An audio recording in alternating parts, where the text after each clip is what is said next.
Good morning বন্ধুরা, আজকে আমরা সকাল সকাল দীঘা চললাম বেড়াতে, ফুল ফ্যামিলি। এখন বাজছে মোটামুটি ওই 6:30 মতন। এবার বেরোবো, নিজেদের গাড়ি করেই যাচ্ছি। চলো তোমাদের সঙ্গে ওখানে কী সব শেয়ার করবো, কী কী করছি না করছি, আর আমরা যারা ঘরের কী ব্যবস্থা করেছি তোমাদের দেখাই।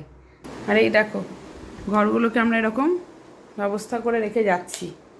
এই যে বিছানার থেকে বালিশগুলোকে তলায় ভরে ঢাকা দিই, দুটো বিছানাতেই এই ব্যবস্থা করে দিই। আর গাছের কি করেছি তারাও দেখাই।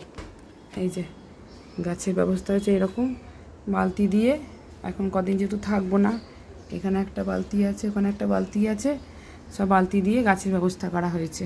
আর এই যে সোফাগুলোকে এরম করে চাদর দিয়ে ঢেকে দিয়েছি। 3-4 দিনের ব্যাপার, যেহেতু নোংরা হবে।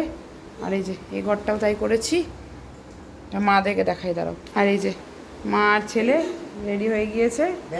চলো এবার ওখানে পৌঁছাই, তারপর তোমাদেরকে দেখাচ্ছি আর কি কি সব করছি। এই যে সব চেপে পড়লো গাড়িতে, ব্যাগ হয়েছে প্রচুর, বাচ্চা থাকলে যা হয়। এই যে আমার হাজব্যান্ড গাড়ি চালাচ্ছে। চল সবাই মিলে বেরিয়ে পড়ি দীঘার পথে।